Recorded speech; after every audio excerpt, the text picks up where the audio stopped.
This was insane to witness. The Mets just played the most captivating series perhaps of their season, and Luis Robert and Nolan Mlan made serious statements changing the perception of their seasons, while Jeffrey Yan and A.J. Ewing had a weekend that they'd like to forget in the Windy City. And it's changing fans' perspectives of these individual seasons. What's going on, guys? I'm Josh Byrne. You're tuned into Mets Digest. Guys, thanks so much for all the recent support and engagement. It does mean a lot. Whether we agree, disagree, it doesn't really matter to me because, look, we're all Mets fans. We're all passionate. We all have different viewpoints, and that's totally okay. But we're all suffering together, and that's the most important thing. And speaking of suffering, we're going to get into A.J. Ewing's rough weekend, but the Mets overall didn't have a great weekend either. It was a absolutely captivating and really entertaining 3-game set against the White Sox, but the Mets did lose 2 out of 3. It started off Friday night in which Sean Manaea, for the first 5 innings, looked like he was carrying over everything that he had been doing in the past month plus as a starting pitcher, which was being extremely effective. And he threw 5 shutout innings to start the game, but the 6th inning came rolling along, and with the Mets in front 4-0, he made sure he wasn't going to walk out with the lead. He gave up not 1, not 2, but 3 dingers in that 6th inning. And what people are going to remember most about this game is that Jeffrey Young faltered really for the first time as a New York Metropolitan. Jeffrey Young has been a really fun guy to watch, a fun story. He hasn't had a lot of success and a lot of experience at the major league level, but the 29-year-old left-hander is getting an opportunity here after the Mets traded away their 2 veteran left-handed relievers at the deadline in A.J. Minter and Brooks Raley. And not only has the results for Jeffrey Young been mostly positive, but the guy's just fun to watch. I mean, jumping up and down after every strikeout, celebrating, that had been fun. But Friday night it wasn't because he celebrated prematurely, and the following batter, Jake Rogers, hit a walk-off 2-run homer against him. So Friday night, things got off to a sour note. Saturday, though, it was a different story because the Mets offense was really catapulted by Luis Robert, who really was probably the Mets' #1 position player this weekend. I mean, he got hits in every game, and he's been playing better, and I have to give him a lot of credit where that's due because I've been a little bit hard on Luis. I'm not a proponent of bringing him back at the price tag of $20 million, and I was very dismissive of the Mets' decision in that process, but now he's making things at least a little bit more interesting with being one of the Mets' more productive hitters over the past month. And while I don't expect them to pick up his option by any means, I do believe that there's now a non-zero chance that even if the Mets do exercise the club option on him, that they could be potentially interested in bringing him back on a cheaper contract. And look, again, I have my issues with Luis Robert as a player. I have not been overly impressed with his defense this year, and I just don't want the Mets to continue to invest in players that have a long injury history like Luis Robert. But again, the results are the results, and lately he's been playing really good baseball and was one of the biggest reasons why the Mets won on Saturday. The Mets were close to sweeping this series. A couple things could have gone a little differently, and they would have. Because, as we talked about, they barely lost on Friday night. They basically blew that game, and they basically blew today's game, in which they lost 2-1, and Nolan Mlan was the other real winner of this series because he continued to show that those little hiccups early in the season are a thing of the past, and he's putting together a really exciting season.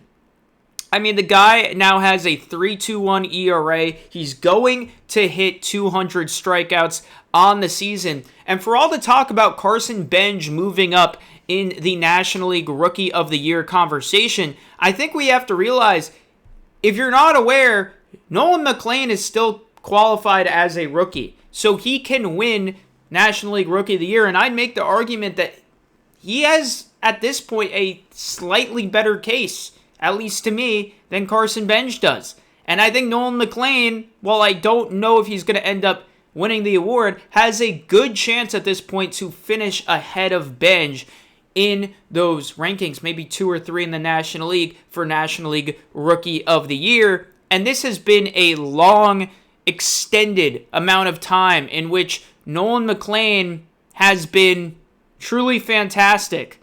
And, you look at what he's done over the past 15 games. He's pitching to an ERA that is below 2.4 in his past 15 games and at 2.4 on the dot over his last 7 games. I mean, that's a pretty significant sample size.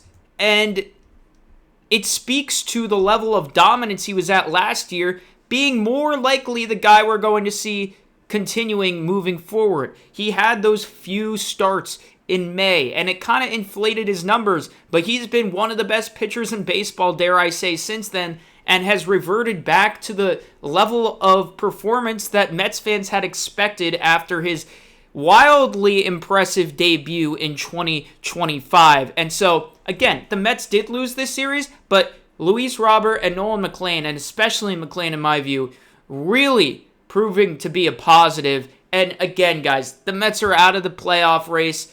This is an evaluation period for the team. So when you have guys like Nolan Mlan stepping up, that's exactly what you want to see. What you don't want to see is your young players struggle, and that's exactly what A.J. Ewing's doing right now. And things have been tough for A.J. But let me make it clear. I'm not worried about A.J. Ewing. I'm really not. This doesn't surprise me. He has been slumping badly. Keith Hernandez apparently approached him about his approach going to the other field and that he wants to see him do that more often because he was doing that more often when he was hitting at a higher clip earlier in the season. Makes sense. But A.J. Ewing he's been bad at the plate recently. No doubt about it.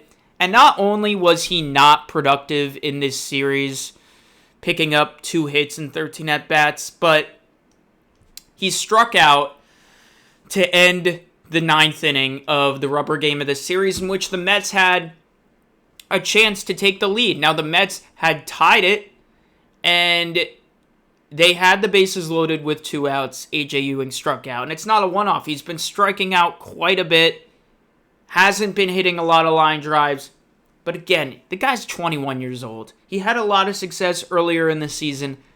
I think he'll work his way out of it, and if he doesn't, I'd still pencil him in as an everyday player in the outfield next year. I mean, he's the fastest guy on the team. He plays a well above average center field, and I trust the talent there. We've seen too much from him to discount and go in on him after one stretch. This is really his first real drought at the plate, and I think he's going to get out of it. I trust the talent there. Where I do think there is more reason for concern and skepticism on the Mets is all of a sudden the falters are beginning to present themselves in the Mets bullpen. We spoke about Jeffrey Yan, but now we've seen Kodai Senga fall. Now, let me make another thing clear. The Mets bullpen was pitching lights out.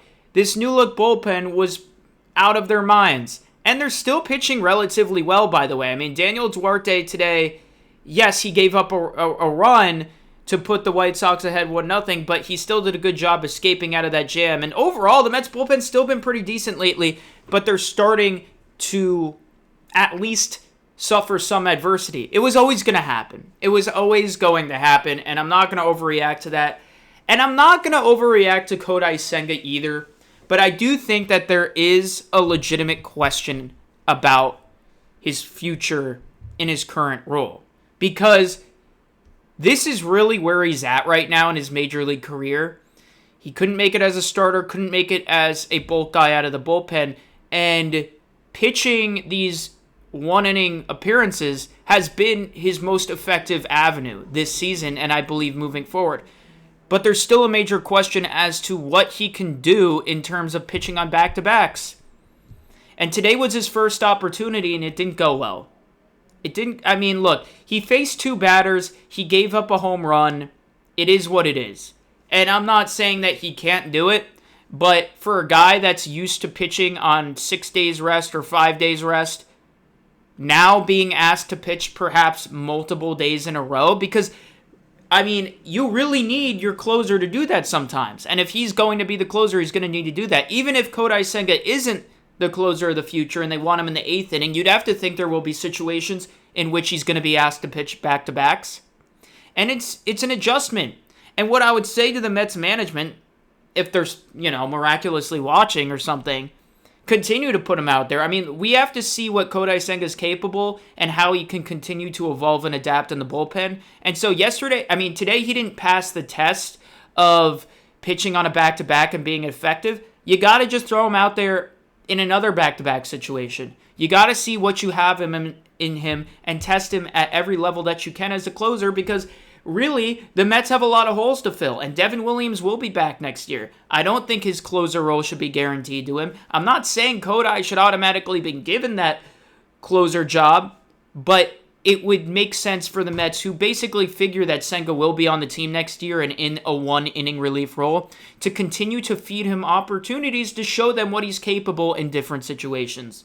So, Mets lose 2 out of 3, but a really fascinating series. Learned a lot, saw a lot of standout performances. But comment below, let me know what you guys thought. Nolan Mlan, Luis Robert having fun weekends. A.J. Ewing, Jeffrey On, not so much. Comment below, let me know. And as always, guys, let's go Mets.